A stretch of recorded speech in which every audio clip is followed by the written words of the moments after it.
Te está saludando. ¿Qué tal? ¿Cómo están? Muy bien. Bien, sé que ha sido muy consultado estas últimas horas por los medios de comunicación respecto a esta situación. A ver, ¿qué es un accidente cerebrovascular isquémico? ¿Y qué se diferencia con un derrame cerebral? Bien, es cuando se obstruye el flujo sanguíneo en un sector del cerebro porque se tapa una arteria. Eso puede ser producido por lo que se llama trombo, o sea, la arteria en un momento se daña, generalmente se juntan placas de colesterol adentro, también se coagula sangre, forma ese trombo. A partir de ahí no hay sangre que llega a las neuronas en ese sector, entonces dejan las neuronas de tener oxígeno, dejan de tener glucosa y otros nutrientes y empieza a haber un daño neuronal progresivo a medida que va pasando el tiempo. La diferencia con lo que llaman derrame, que es una palabra muy amplia, en realidad se llaman accidentes cerebrovasculares hemorrágicos, que es un 20% de los casos, donde en vez de obstruirse la arteria, se daña la arteria, se rompe. Al romperse, empieza a sangrar dentro del cráneo y desplaza el cerebro. Es por eso que, además de los síntomas del accidente cerebrovascular isquémico, se le agrega mayor mortalidad por la compresión que genera la sangre sobre el cerebro. Digamos, ¿cuán delicado es lo que le sucedió a Alejandra? Y a ver, yo te puedo hablar en términos generales porque no podría hablar del caso de manera, específica, porque primero lo desconozco y además tiene que haber un parte siempre como han hecho, partes oficiales, ¿sí? A ver, cualquier daño neuronal a partir de un accidente cerebrovascular isquémico es una situación delicada. Bien. O sea, vos dentro de las patologías, son dentro de las patologías más delicadas que le puede pasar a una persona. ¿Qué significa delicada? Que no necesariamente puede haber un daño permanente, pero estadísticamente hay un gran porcentaje que deja secuelas leves, moderadas o severas. Todo eso depende de qué arteria se haya afectado y cuánto tiempo se tardó en la terapéutica y qué terapéutica se pudo hacer. O sea, cuándo ella llegó al nosocomio y cómo se pudo actuar.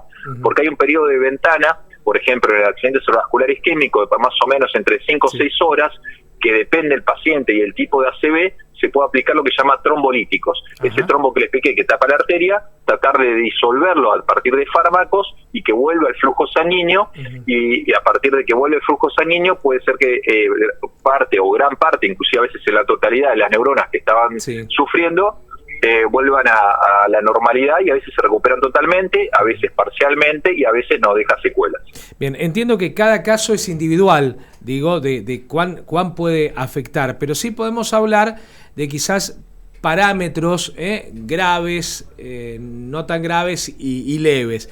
En este tipo de situaciones, ¿puede haber una recuperación óptima del paciente con un tiempo determinado? Sí, a ver, en realidad, observando el daño, uno puede hacer una estimación. Son estimaciones de todas maneras, por supuesto. Esto son componentes orgánicos, son células, son neuronas, son arterias. Entonces no es una máquina como una computadora con que te da exacto cómo se puede dañar o no. Acá no. Pero a ver, sí, hay gente, como te decía, que se recupera totalmente, no tiene síntomas al tiempo de haber tenido una ACV. Otra queda con secuelas leves, moderadas, y algunos directamente con secuelas severas, o sea, no logran ningún tipo de recuperación, sino que el área que se afectó del cerebro produjo determinados síntomas que no se recuperan. O sea, está todo el espectro dependiendo del tipo de daño, el cerebro previo que tenía esa persona, o sea, cómo estaba lo que se llama reserva cognitiva. La reserva cognitiva es cómo está tu cerebro preparado para afrontar determinadas patologías. Me parece sumamente importante esto último que estás diciendo, Hugo, porque no quiero hablar puntualmente del caso de locomotora porque no tenemos demasiada información. Uno sabe que locomotora es una persona que se mantiene activa, con una nutrición determinada, muy deportista, habla de cuidar la salud y de hecho, aquellos que por ahí estamos cerca de ella sabemos que así lo manifiesta, pero me parece importante destacar esto último que vos dijiste, un poco nombrar 3 cuestiones más o menos de cuán grave puede ser el tema.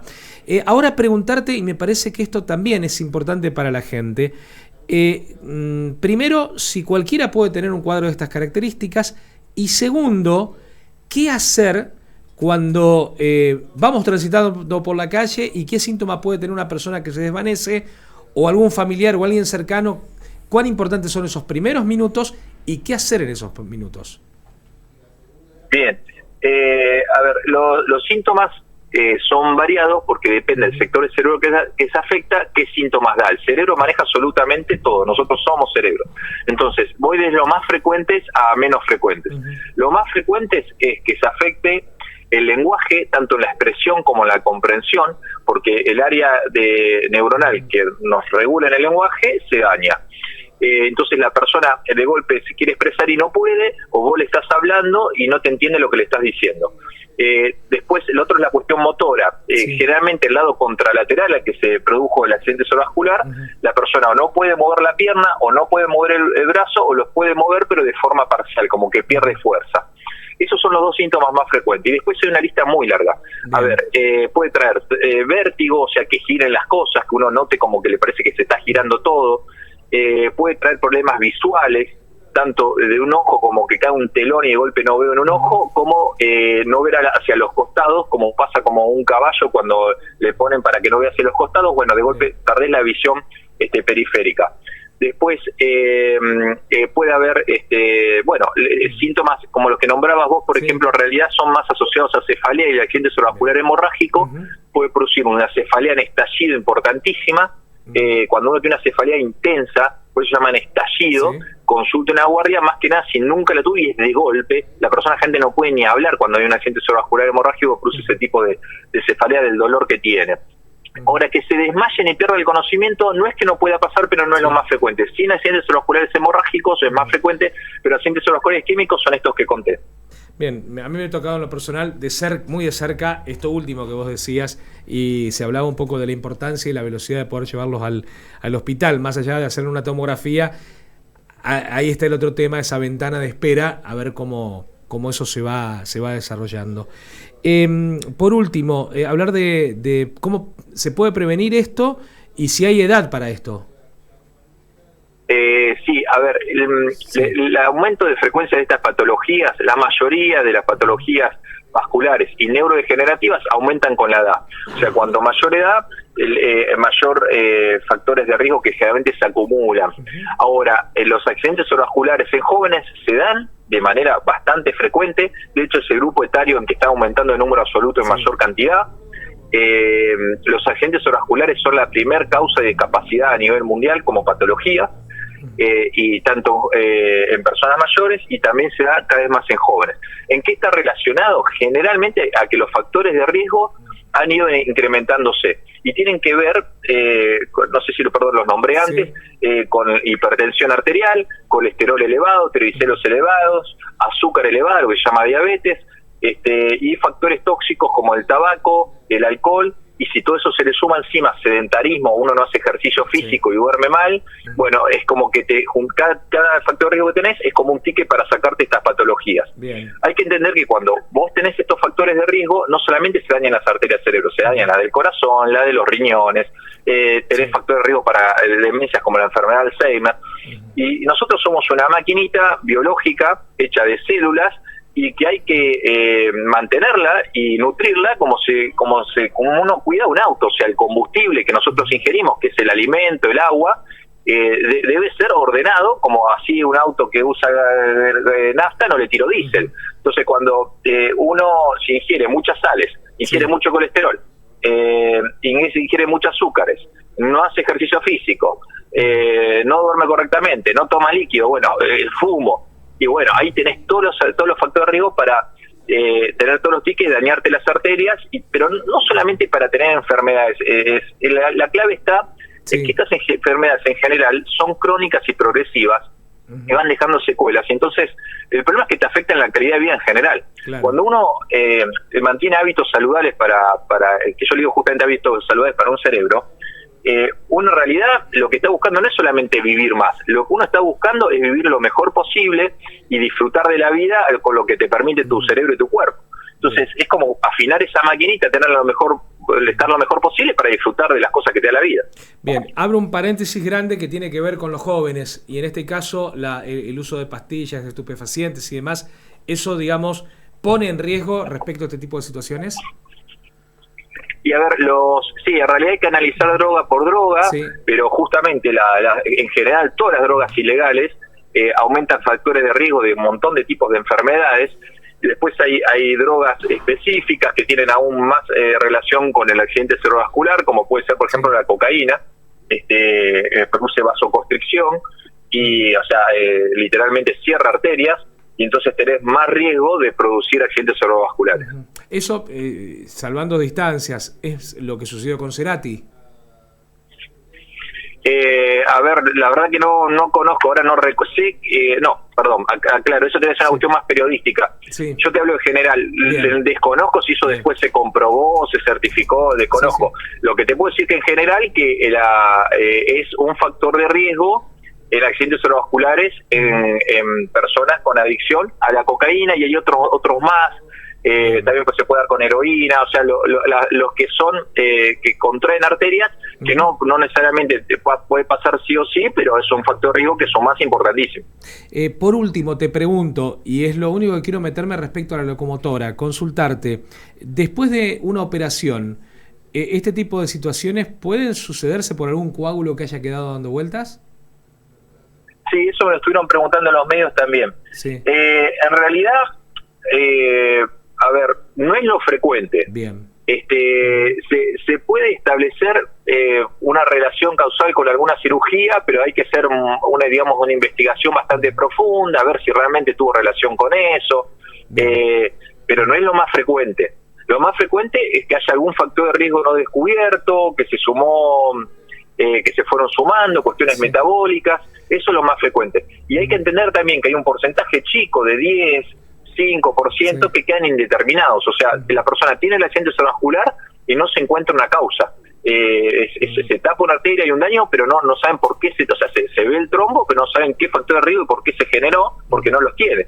Entonces hay causas indeterminadas. De todas maneras, siempre hay que ir a fondo intentando buscar las causas. O sea, relaciones causales de daños de flujo con cirugías existen. Me dijeron como que esto fue como una semana después o algo así de la cirugía, lo cual cada vez disminuye menos la posibilidad de que haya sido por eso. Pero bueno, es algo que si no se encuentra otro causal, se puede llegar a plantear e investigar. Realmente no es lo habitual. Claro, lo preguntaba porque muchos están haciendo hincapié en ese tipo de cosas. Yo te lo consulto a vos que estás en el tema. Por último, es uno de los mensajes de la gente. ¿Hay que tener en cuenta cuestiones hereditarias respecto a episodios cerebrovasculares? Mira, no tanto sobre los ACV en sí mismos, sino sobre los factores de riesgo que nombré. ¿Qué termina pasando? Vos podés tener una familia que viene de hipertensión elevada, de joven. Lo mismo pasa con el colesterol, el manejo de azúcares, por ejemplo. Hay un gen que se llama ApoE, que la variante número 4, si tenés mala suerte y te tocó eso, que se transmite por la familia, pero es un problema severo con el triglicérido y el colesterol. Bien. Ahora, hay que entenderlo al revés. Supone que tenés la mala suerte de tener esos genes. Vos tenés que ajustar todo para no incrementar eso. Bien. O sea, si yo me tocaron las cartas que son malas, tengo que jugar lo mejor posible. El problema acá es cuando se hace razonamiento inverso. Bueno, doctor, no, mire, yo igual como porque con la genética que tengo no puedo hacer nada. No, es al revés, tenés un mal control metabólico de esos ácidos grasos o del azúcar o del manejo del sodio, de los riñones, lo que sea, tenés esa mala suerte y bueno, el resto, la parte que sí vos podés controlar, tenés que controlarla todo lo posible.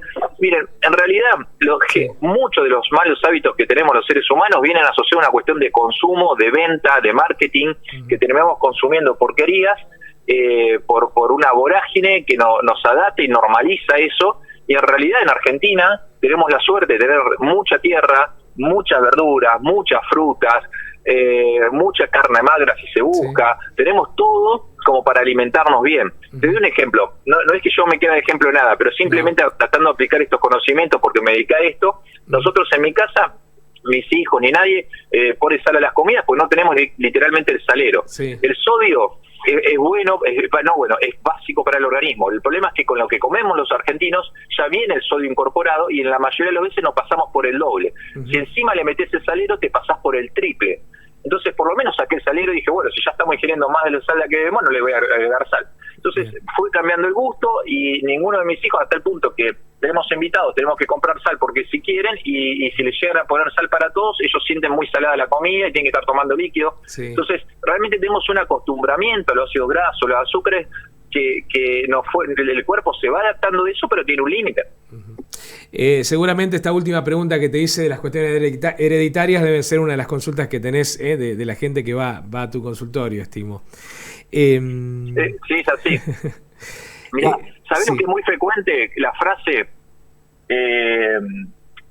no en este caso de locomotora, siendo tan joven deportista. De paso hay que aclarar, el deporte es genial, el deporte es buenísimo, no solamente para prevenir enfermedades, es buenísimo para bajar adrenalina, cortisol, que son neurotransmisores del estrés. Te sentís mejor, pensás mejor, tomás mejores decisiones, enfrentás la vida distinto. El ser humano está hecho, la máquina del cuerpo, en su momento para cazar, está hecho para caminar y ser nómades. Entonces el cuerpo sigue siendo el mismo que hace cientos miles de años. La diferencia es que cambió el ambiente. Entonces necesitamos consumir lo que tenemos en el cuerpo para regularnos, y entonces es básico para tener una buena calidad de vida.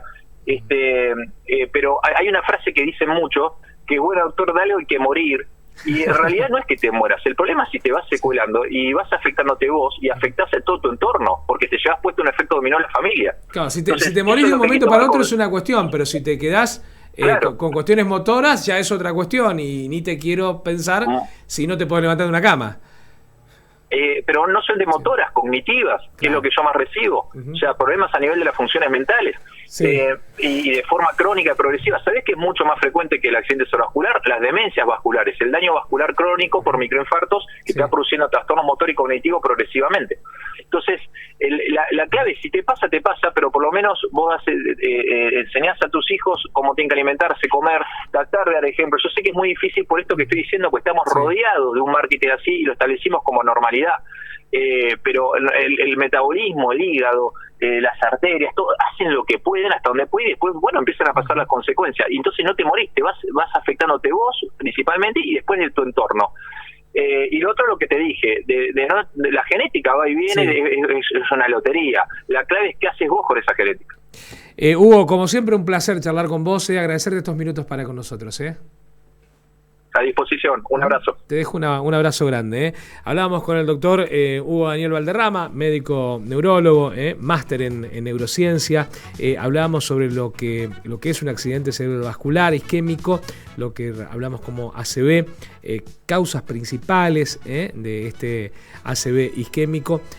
Hacíamos un poco referencia a lo de locomotora, pero como puntapié inicial, porque no podemos hablar puntualmente de locomotora, y también entender que cada accidente cerebrovascular es único, digamos. Y en esa búsqueda yo le preguntaba a Hugo si podíamos meter, aunque sea en grupos, cuán grave uno, otro, o qué situación, y lo explicaba muy bien Hugo aquí en la mañana de la radio.